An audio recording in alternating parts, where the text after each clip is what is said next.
When my sister Guiyu snatched the scholar's token, my heart skipped a beat. In an instant I understood that she, just like me, had been reborn. Thinking back to our past life, Guiyu did not even hesitate, and went straight for the General Manners jade pendant. As for the scholar's fragrant sachet, she casually and dismissively tossed it to me. Back then she hypocritically said to me, "Sister, I do not have any other choice. It is just that the general, although he is not bad, he is just too uncouth. I am afraid I could not endure it. So I think this scholar is the best match for you." But in this life, Guiyu arrogantly said to me, "You have had it hard, as your sister who always spoils you. I will take this great marriage to the general manner, and generously give it to you." Hearing these words, the teacup in mother's hand slammed heavily onto the table. Her expression changed drastically, as she hurriedly called out for Guiyu. I saw Guiyu, tightly gripping the sachet, leaning close to our mother, and whispering softly. Mother's face quickly turned from gloomy to bright. Yet her gaze remained serious, as she quietly asked, "Guiyu, have you thought this through? What if the general has some accidents? If something really happens, wouldn't I still have you, mother, to back me up?" Guiyu gently rested her head on mother's shoulder, laughing softly. Mother pondered for a moment, and finally gritted her teeth, saying solemnly, "All right, mother, we'll agree to it." Guiyu and I had our marriages settled just like that. But when it came time to prepare the dowry, because I was going to the general manor, which is wealthy, they used it as an excuse to give me less, directly reducing my already meager dowry and adding it to Guiyu's. Regarding this, I did not care, because what they said was indeed true. The general manor is wealthy as for those dowries. I just do not know if Guiyu's 10 miles of red dowry will actually be enough to fill up the Xia family's bottomless pit of greed. In our past life it was also like this. Stepmother placed the two families' tokens right in front of Guiyu and me, letting us choose for ourselves. However, I knew deeply in my heart that I actually had no choice at all. Guiyu, without any hesitation, took away that jade pendant. As for that fragrant sachet, she once again dismissively tossed it to me. Therefore, with her grand 10 miles of red dowry, she married into the wealthy general manor, while I only rode a small sedan chair to marry into the Xia family. Our destinies were supposed to be just like our births. She was meant to be a high-ranking noble lady, and I was just an insignificant wife of a petty official. Who would have thought? When Guiyu married into the general manor, on the very day of the wedding, Wei Yao received an urgent military order, and immediately went to war alongside his father and brother. As a result, all the male heirs of the Hua family died on the battlefield, because Guiyu had only been married for 3 months before becoming a widow. She cried and threw tantrums for days, seeking death, only wanting to go home. Stepmother's heart ached for her, so she coaxed her, saying, as long as she mourned for the Hua family for 3 years, they would find a way to bring her home. However, even I knew clearly in my heart that this was absolutely impossible. The entire Hua family were loyal martyrs. If father dared to let Guiyu return home, wouldn't he be poked in the spine by his colleagues? Not to mention eldest brother just entered the court as an official last year. It is a most crucial time. No matter how much father loves Guiyu, he would absolutely not prioritize her over his own future. In the general manor, she barely stayed for 2 years, during which she sought death countless times. The last time the old matriarch sent people to invite father and stepmother. Pointing at Guiyu, she said earnestly, "Take Guiyu back. She is still young, with her best years ahead. Why should she waste away here?" Father was terrified and hastily knelt to ask for forgiveness, because the old matriarch is not only the general manners old lady, she is also the current emperor's biological aunt, Grand Princess Donghua. After returning to the room, father raised his hand in a fit of rage and slapped Guiyu. He fiercely said to Guiyu, "Don't even think about it." Guiyu was filled with resentment, especially when she heard from father that my husband Xiayan had been appointed as an imperial college doctor with a future that is limitless. Her unwillingness reached its peak, and she clamored to see me. Stepmother personally came to my door to ask me to go and comfort Guiyu. I had no choice but to enter the general manor. I first met the old matriarch. She held my hand and sighed, "Persuade your sister." Well, I intended to let her go home, but your father. The old matriarch patted my hand, and then used a tactful phrasing. To summarize, he is too cautious. As I walked towards Guiyu's room, I thought to myself, the old matriarch is of high status yet so lenient and kind. What on earth was Guiyu dissatisfied with? If the Xie family elders had been so easy to get along with, then I would probably wake up laughing in my dreams. But I never expected that Guiyu, just from thinking every day about the day we chose our marriages together, would actually go mad. She repeatedly muttered that obviously she was the legitimate daughter, obviously she should be the one living easily and being granted a noble title. In the end, Guiyu, out of resentment, strangled me with a green silk scarf. Right after that, she also took her own life. So when she found out she was reborn, she could not wait to snatch away what originally belonged to me. The Xie family marriage. Well, this is great. I no longer have to struggle. That pampered and idle leisure is finally mine. On the 3rd day of the 9th month, it was the day the 2 young ladies of the Jing family married out.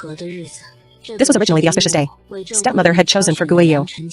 But in order to have me also marry on the same day, Guiyu pestered stepmother for a long time, finally getting her to nod and agree to let us both marry out on the same day amidst the festive music. I was carried into the general manor. Before we could even bow to the parents, a chaotic flurry of hoofbeats rushed into the manor gates. The maidservants methodically, and guided by a gentle female voice, escorted me into the bridal chamber. After waiting quietly for a moment, a pair of black boots finally stopped in front of me. Then came Hui Yao's voice. Military. Urgent orders have arrived. I must depart immediately. For battle at this moment, Hui Yao was wearing armor looking heroic and imposing. The gaze he directed at me held deep guilt. He said, I am sorry to put you through this. Hearing this, I was slightly stunned. Looking at Hui Yao's handsome face in front of me, I softly called out, my lord. Then I dismissed the attendants. I took out from my sleeve the amulet I had prepared for him last night, and I said urgently, General, I had a dream last night. I dreamed that on the day of your wedding, you received an edict to rush to Yanbei. The vanguard was greedy for merit and advanced rashly, so you and your eldest brother pursued the enemy. However, you suffered an ambush and were unfortunately severely injured. Heavy snow blocked the road, and provisions were cut off. Hearing these words, Hui Yao, the shock in his eyes, gradually turned into deep solemnity. After all, the military intelligence in Yanbei is top secret. Not something a girl raised in the inner chambers like me could know. I gritted my teeth, offered the amulet with both hands, and said, my lord, I was raised in the inner chambers, and do not understand military affairs. I originally thought it was just a nightmare. Who knew that today? I hope you will take it as a warning. You must be absolutely cautious in battle. I, Guiwan, will definitely stay in the manor, and quietly wait for your triumphant return.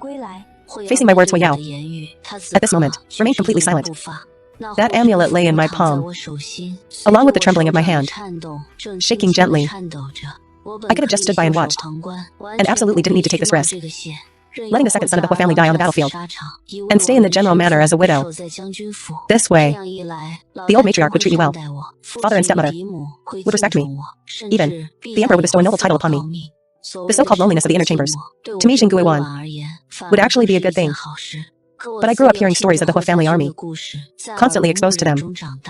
My maternal grandfather did business at the border in his early years, when encountering an invasion by barbarians. It was exactly old General Hua who bravely saved his life. My concubine mother patted my back to coax me to sleep. What she told me over and over again were all the heroic deeds of the Hua family army. I, Jing Guiwan, may just be a humble lady. However, I deeply know in my heart how the word conscience is written. I cannot bear to see the Hua family dependents, or the old matriarch who added 2 chests to my dowry, end up turning white-haired overnight. I also cannot bear to see the one who warmly reminded me when I got off the sedan chair. Second aunt, be careful of your steps. That young child, dying at the front lines. Furthermore, I cannot just watch helplessly as tens of thousands of soldiers lose their lives in vain.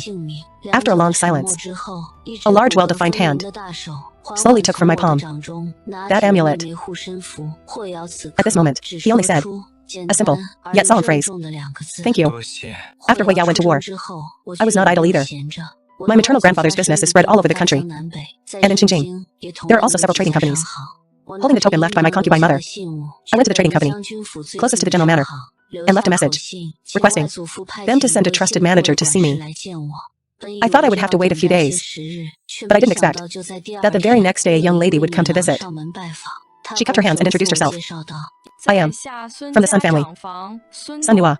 Although she was wearing men's clothes, she did not deliberately try to act like a man. Sun Nua raised her arm and gave me a respectful bow. Currently, the Sun family's business in Xinjiang is managed by me. If second madam trusts me, please, feel free to order. My eyes lit up. I didn't expect that at this time. She had already started managing the business in Xinjiang. In my past life, this cousin and I had met once before. That was in the 3rd year of my marriage to Xia Yan. My maid took my jewelry to pawn and was recognized by my cousin, as it was a Sun family pawn shop. She came to my door with silver notes asking with concern if I had encountered any difficulties. I didn't want her to worry about me. Just as I was about to find an excuse to cover it up, Madame Xia, who came after hearing the news, scolded me severely. Cousin was so angry she stormed off. However, before leaving, she still secretly left a silver note under the tea tray. In front of Madame Xia, I instructed the maid to return the note and said, "Mother-in-law is right. Our Xia family cannot use the merchant's money." At that time, Xia Yan had just been appointed as an imperial college doctor and desperately needed money for networking. And his younger sister was engaged to a high-ranking family and needed a generous dowry. However, I returned the money that was already in hand. Just like that. Madame Xia was so furious that she picked up a teacup and smashed my head. Then she claimed her heart ached and ordered me to bear my injury and serve her by her bedside for an entire day. No matter how much she tormented me, I refused to seek my cousin's help again. Fortunately, the old matriarch did not have the same prejudice as Madame Xia. When I told her my concubine mother was from the Sun family, she even smiled and praised the excellent quality of the Sun family's jewelry, and even told me to invite her to choose some together next time. Thinking of this, I no longer hesitated and solemnly bowed to Sun Nua. I begged for cousin's help. I talked with cousin Sun for an hour. At first she held the money box and said to me with concern, "Guan, have you thought this through? This is your entire net worth." I nodded firmly. From the moment I said those words to Huiyao, this had already become a huge gamble. Since that is the case, why not gamble to my heart's content? Sun Nua immediately said solemnly, "Old general, what treated the Hui family has been kind to the Sun family. Guan, you can rest assured. I will definitely not fail your trust at this moment." Sun Nua's eyes looking at me were already filled with admiration. After seeing her off, I also immediately got into the carriage and returned to the manor. Today was exactly the day Jingguiyu and I returned to our maiden home. The old matriarch specially prepared for me generous return gifts. Jingguiyu said sarcastically, "Sister, you are truly a noble person now to actually return at this hour."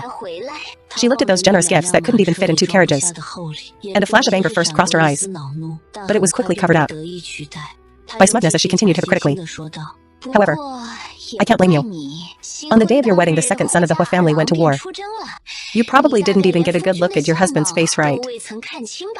Swords and spears on the battlefield are blind." She pretentiously covered her mouth, pretending to be panicked. I said the wrong thing. "Sister, please, don't blame me since sister knows you said the wrong thing. Why don't you get up and apologize?" Jingguiyu's expression immediately changed.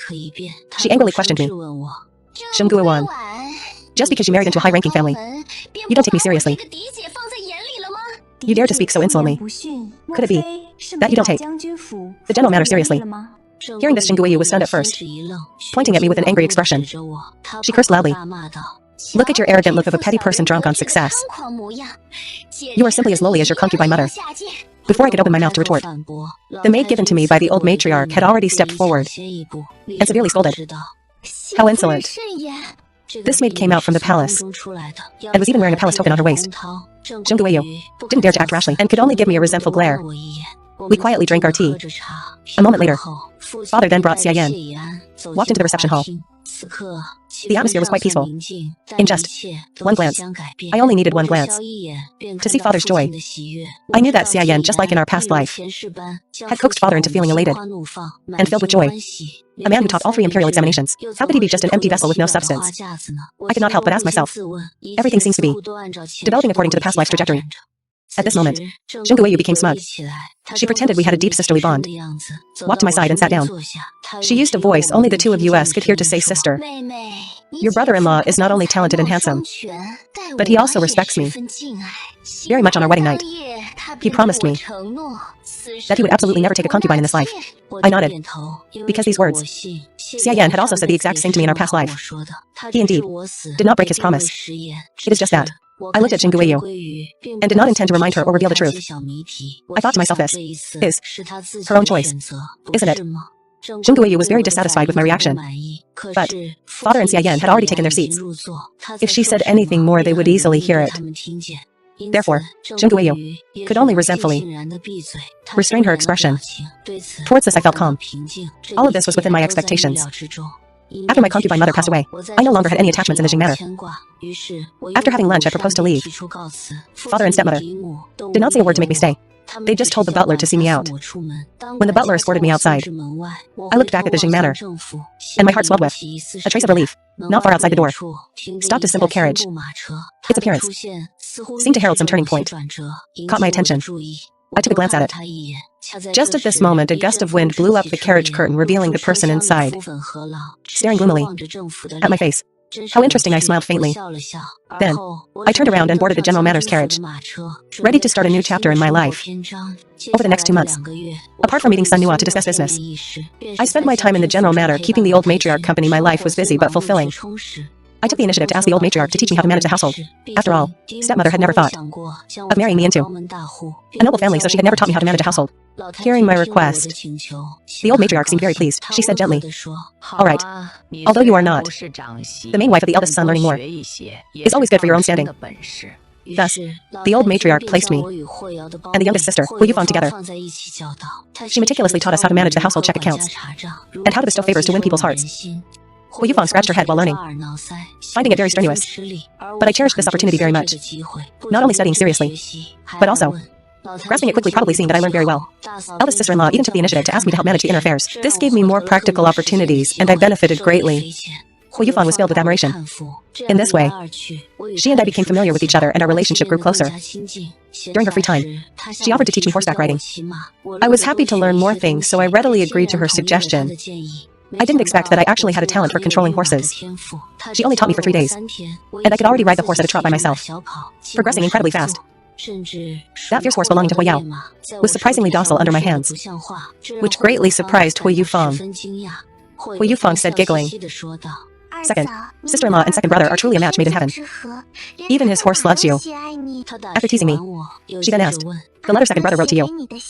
Have you read it?" Her tone carried a hint of anticipation. I hadn't received any letter. Hearing my answer, Hu Yufang's expression instantly became anxious. She pulled me along, still muttering, "How is that possible in the letter second brother gave me? He repeatedly instructed and told me to take good care of you. How could he not write a letter? To you it must be that you went out in the morning and haven't seen it yet." I was pushed into the bedroom by Hu Yufang. Sure enough, I saw an unopened letter on the table. Feeling somewhat surprised, Hu Yufang smiled and read the words on the envelope. "To my wife, Hu Yuan," she exaggeratedly shivered her shoulders and stuffed the letter into my hand, saying, "Second brother is too cheesy. Take your time reading it." After saying that, she thoughtfully closed the door. I hesitated for a moment and opened the envelope, but I didn't expect there to be only one sentence on the paper, which surprised me. It wrote, "The dream has come true." I took a deep breath and slowly exhaled. Complex emotions surged in my heart.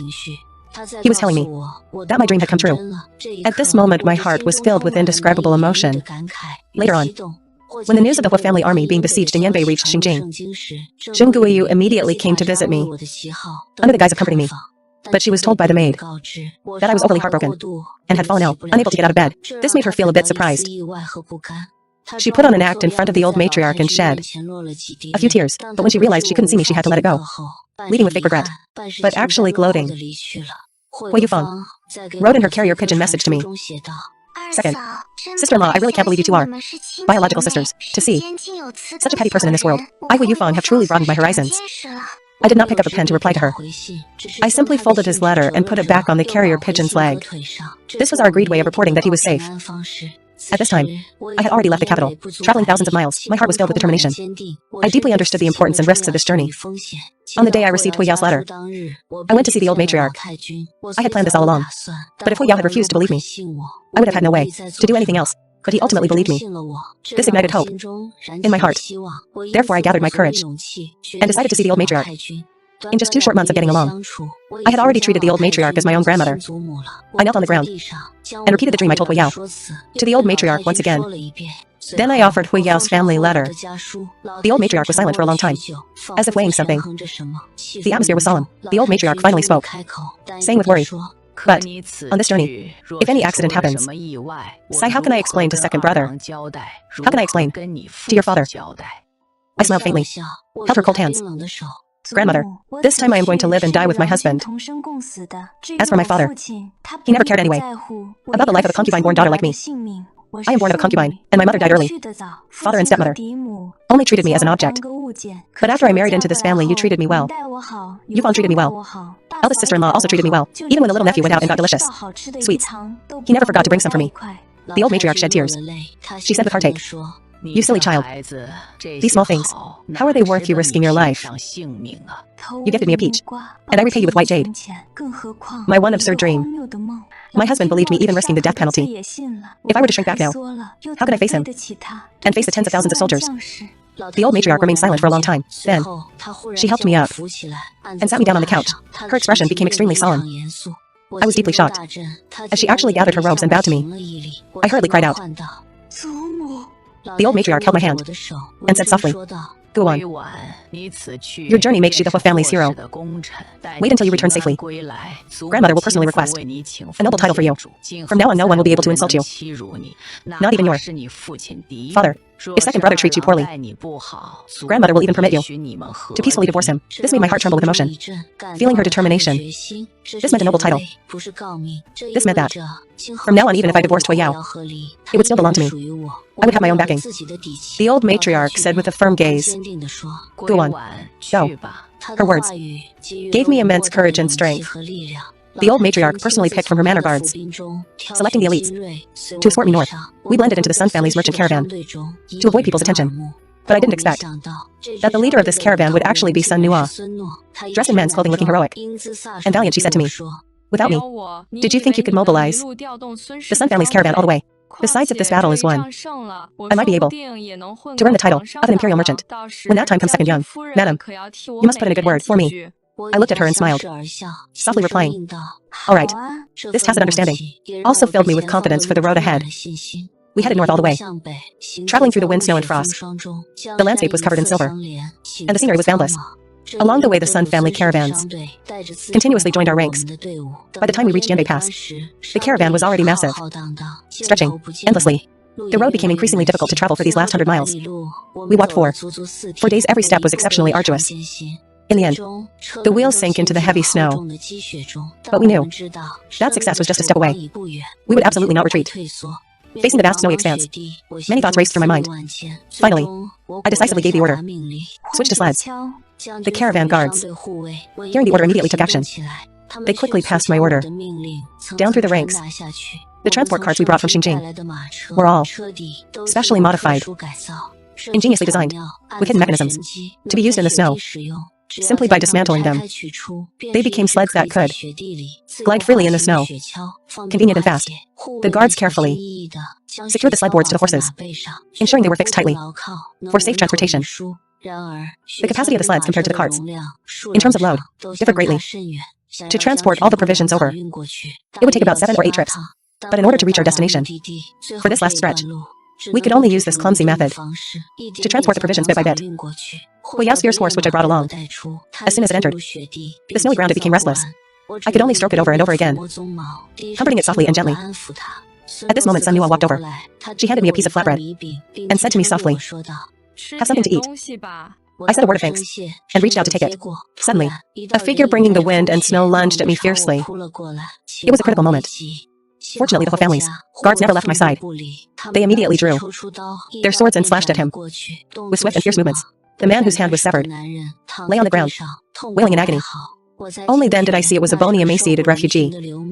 My heart couldn't help but shudder. The cold wind was piercing and whimpers reached my ears. I turned to look and saw that in the bare bushes, there was actually a group of emaciated men and women hiding. Their expressions were full of despair, evoking deep pity.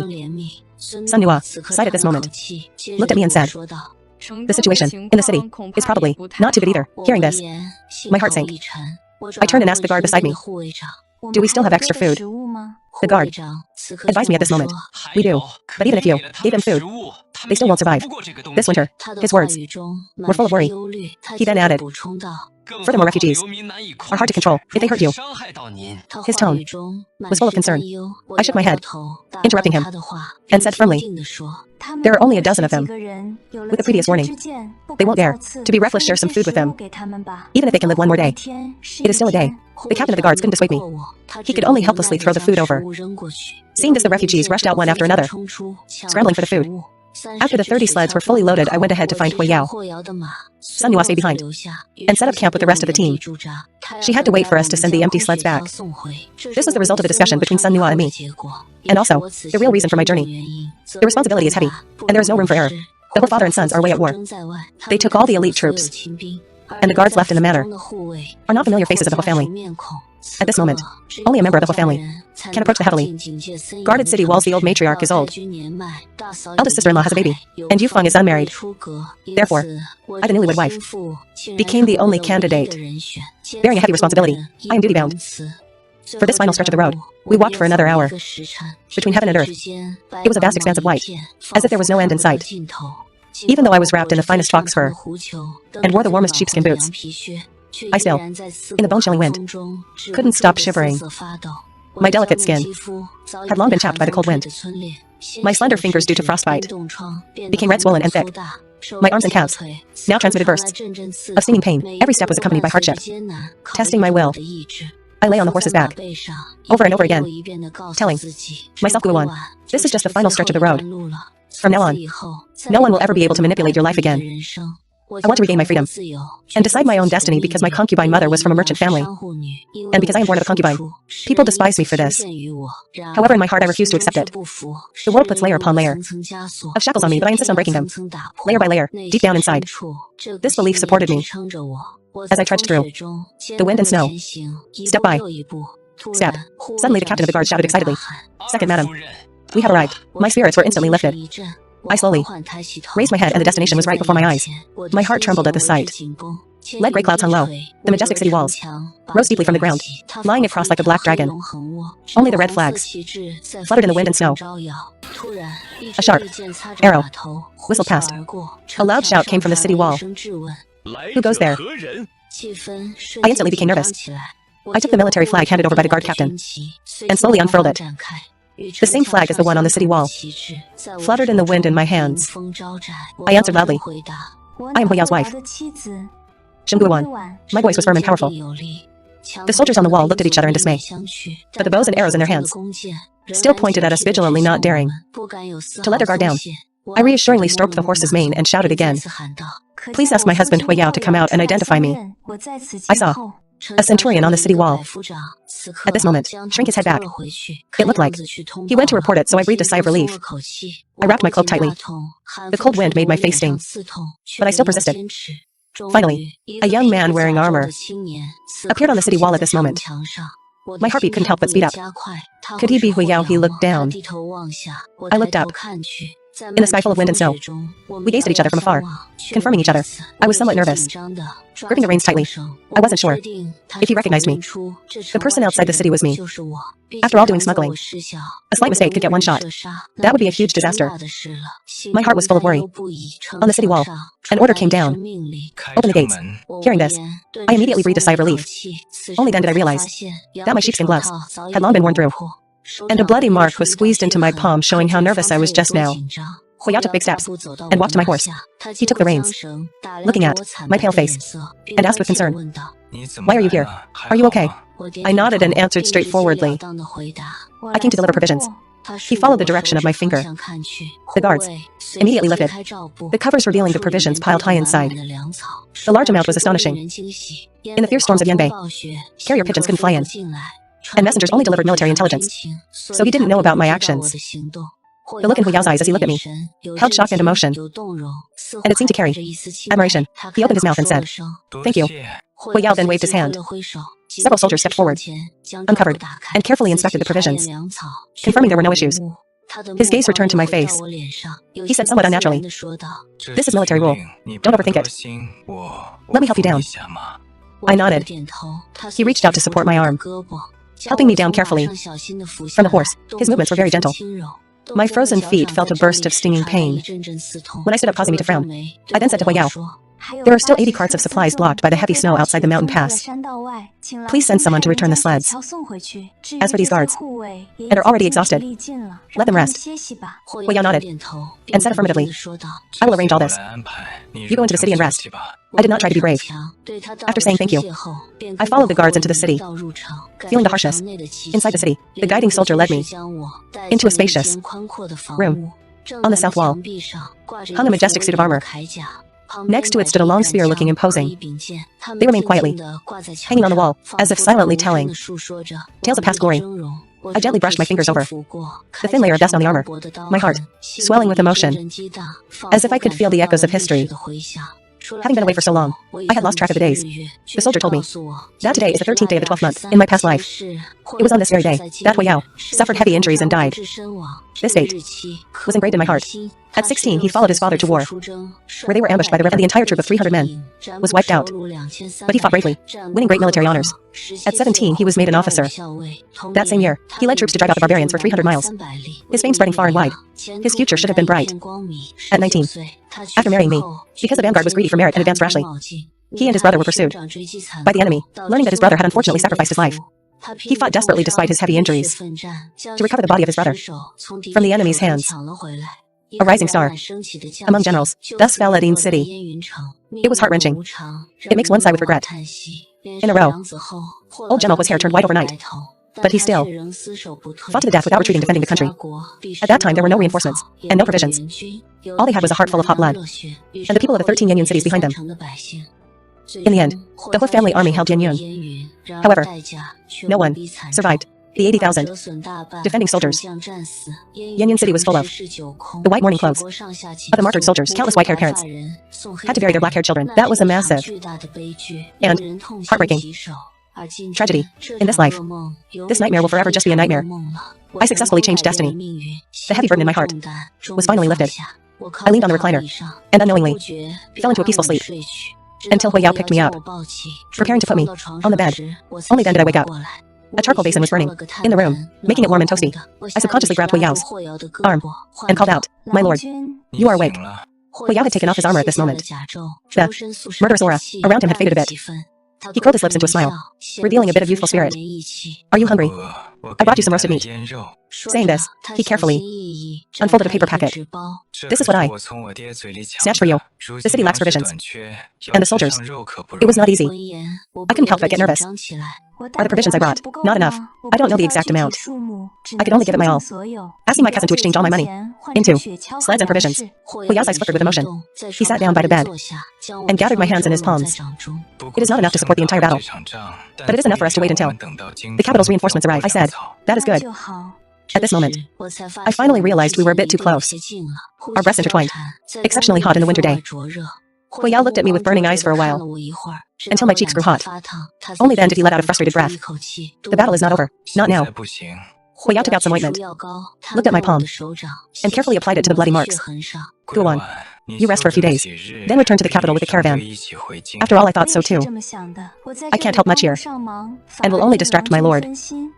He tucked me into the blanket, held my hand, and patted my back like coaxing a child. "Here is my tent. Although there are enemies outside, I am here. Keep sleeping." Days of exhausting travel had long made me completely exhausted. I originally wanted to talk more with Hui Yao about household matters, but as soon as my head hit the pillow, I couldn't open my eyes anymore. In my daze, I just felt someone brush aside the hair at my temples, and let out a soft sigh. "You have gotten thinner." We didn't stay long in Yanyun city. After resting for a few days, we took advantage of the snow stopping to set off on our return journey. Hui Yao saw us out of the city.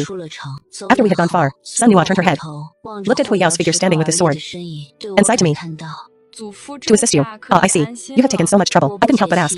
She smiled and explained. Grandfather did not want to cling to the powerful and vowed to stay away, but left my aunt behind. Later, the family business grew big, but aunt died of illness. If it were not for grandfather overruling all objections, how could I, a woman, run the Chamber of Commerce? He only had one request for me, to assist you. Thinking of my past life, I suddenly understood. Now, looking at Hui Yao sending these guards to protect me, I knew without a doubt that he will definitely cherish me. Coming here, we carried carts of supplies. Going back was much more relaxing. The further south we went, the better the road became. It took a month to come, but returning to Xinjiang only took 20 days. As soon as I returned to the manor, a maid came to report that my sister had come visiting again. It seems that she doesn't see me. She will not give up. I changed my clothes and went to the reception hall. Jingui was indeed not as radiant as the last time I saw her. The time, she probably could no longer endure it. Married for 4 months, that highly talented husband stayed up reading every night and never took a step into her room. To this day, they still haven't consummated their marriage, and seeing me appear, she forced an arrogant posture, hypocritically, and humbly saying, "Sister, you don't need to say much. Wait until Xia Yan becomes a high official. I will have him promote your husband." I asked her to sit and serve tea. Some tea. Is that so? Oh then, thank you, sister. My unbothered attitude made her feel completely frustrated. She shook her head and sighed. "Father won't take you back home. The Hua family is full of loyal martyrs. You will just die in the Hua family. In this life, never having a day to hold your head high." I tilted my head slightly, revealing the hairpin I deliberately wore. The Hua family is wealthy. I don't lack food or clothing. It is sister, actually. Sai, why are you still wearing old jewelry? Don't you have money to buy new ones? Zhengguiyu's face sank, even though she had a generous dowry. After marriage, she was pressured by her sister-in-law to buy this and that. It even caused a scene in front of Xia Yan. Xia Yan scolded his sister to her face, but then turned around and showed disappointment towards her. Only when she bought them, as an apology, did he finally enter her room. Thinking of this, she gritted her teeth and sneered, "Sister, enjoy wearing them while you can. In a little while, not to mention jewelry, you will probably only be able to wear white morning clothes." I smiled and looked at her, but my eyes turned a bit colder. "Sister, what do you mean by this?" Her chest heaved with anger, and she simply leaned close to my ear, saying word by word, "Sister probably doesn't know yet, right? Second Master Hua has already died in battle at Yanyan City." Hearing her say this, I felt displeased. I stood up straight and said softly, "Does sister really believe in a dream that much? Then didn't that dream tell you why Xia Yan has never consummated the marriage with you?" She widened her eyes in astonishment. "The battle in Yanbei is already settled. I don't mind letting her know. She isn't the only one who was reborn." I lifted a strand of her long hair and smiled wickedly. "The answer is, I won't tell you. Go find out for yourself." On a bright and warm day, the spring breeze warmed the city. Hu Yufang had booked a spot early. Before dawn, she pulled me to a restaurant along the street to welcome the triumphant return of the Hua family army. I leaned by the window. The young man riding on horseback down the street seemed to sense it, raised his head and looked at me. Hu Yufang excitedly shook my arm. She stuffed 7 or 8 fragrant sachets to me, urging me to also throw one. I smiled in amusement and threw one toward Hu Yao, but I didn't expect my aim and strength to fall so short. Seeing the sachet about to fall into the crowd, Hu Yao suddenly cracked his whip and steadily rolled the sachet back. He looked up and smiled at me, then was punched on the arm by the eldest son of the Hua family. Seeing this, Hu Yufang laughed uncontrollably. Returning to the matter, Hu Yufang cheerfully teased the old matriarch. When mentioning her fiancé, she said, giggling, "Luckily he can still ride a horse." Eldest sister-in-law got up to prepare the banquet. I was going to help, but was pushed back by her. "Guan, you go back and change into new clothes." The maids actually brought out my wedding dress, fussing for a full hour, dressing me exactly the same as the day I got married. Finally, they stuffed a round fan into my hand. After the maids withdrew, a pair of black boots stopped in front of me. His voice was gentle. "I am back." 3 days later, the Hua family held a banquet. Seeing Zhengguiyu looking radiant, bringing Xia Yan to the door, I knew Xia Yan had uprooted the seed of doubt I planted in her heart. In a deserted place, she stopped me and sneered, "Even if Hua Erlang survived, he is still just a martial general. Now Xia Yan has topped the metropolitan examination, and my father." She gently stroked her lower abdomen, her eyes full of obsession. "He wasn't willing to touch you. Don't think I am like you. Zhengguiyu, the one who lives well in this life. It must be me." The look in his eyes when he looks at her is genuine pity. In my past life, the thing I was most thankful for was that he didn't touch me. But this time, in order to dispel doubts, Xia Yan actually consummated the marriage with her. I took a glance at the Xia family sister in the distance, and the precious pearl hairpin on her head. I was too lazy to argue with her. Turned around and left. 9 months later, Zhengguiyu gave birth to a son. Stepmother hinted to me. Hu Yao stood behind me with his hands behind his back. I instructed the maid to prepare a gift according to the rules. That's it. Seeing stepmother glaring, I smiled and interrupted. "Mother, rest assured the gift won't be shabby. After all, the general manor is wealthy. This is what mother personally told me." At this moment, stepmother was furious. She stared at me fixedly, but couldn't find a single word to refute. Because when the emperor bestowed rewards, he not only made Sun Nua an imperial merchant, but even granted me the title of County Princess. This was the old matriarch personally entering the palace, risking her old face, especially begging for this favor. Therefore, stepmother could casually discipline a concubine-born daughter. But facing me, who was now a county princess, she couldn't show the slightest disrespect. But I never expected that person would actually cause a scene at the 1-month-old banquet, and right in front of stepmother and me. At that time, Zhengguiyu was holding her son to show off, when the incompetent and greedy Wang Chen barged into the inner room and knelt before her. The maids were in chaos. Zhengguiyu even scolded sharply. "Wang Chen, how dare you trespass into my bedroom? What do you want to do?" Hearing this hysterical voice, one could tell her tolerance for this cousin Xia Yan had reached its limit. In my past life I also felt deeply unfair. Supporting his mother and sister was one thing. But why should I also have to support a cousin of his? Even the money Xia Yan spent on him was more than on his sister. Until that scandalous scene struck me like a slap to the face. Only then did I finally know the reason. What, never take a concubine? It was all a lie. I only heard Wang Chen crying. Sister-in-law, you. It's just that. Brother Xia. She cried and crawled, looking even more pitiful. But he gave me a... Can you not let him return him to me? Zhongguiyu was completely stunned. She asked blankly, "What do you mean?" Stepmother reacted extremely fast and slapped Wang Chen hard on the face. Where did this madman come from? Men, drag her out immediately. Wang Chen was still shouting cousin-in-law, Zhongguiyu, however shouted shrilly, "Stop. What did you say? What do you mean?" Stepmother hurriedly hugged her. Guiyu, don't. This person must be mad. Let's just... But Jing Guiyu turned a deaf ear all the cold treatment she suffered in the past. Connected at this moment, tell me clearly. Wang Chen. At this time Xia Yan hurried over. The inner room was already in chaos. Wang Chen was pinned down, while Jing Guiyu was struggling desperately. Hui Yao pulled me behind him to protect me, and asked with concern, "Guan, are you okay? Why is it so chaotic here?" Seeing me shake my head, he glanced inside the room, then turned back in horror. Why does that person look like a man? I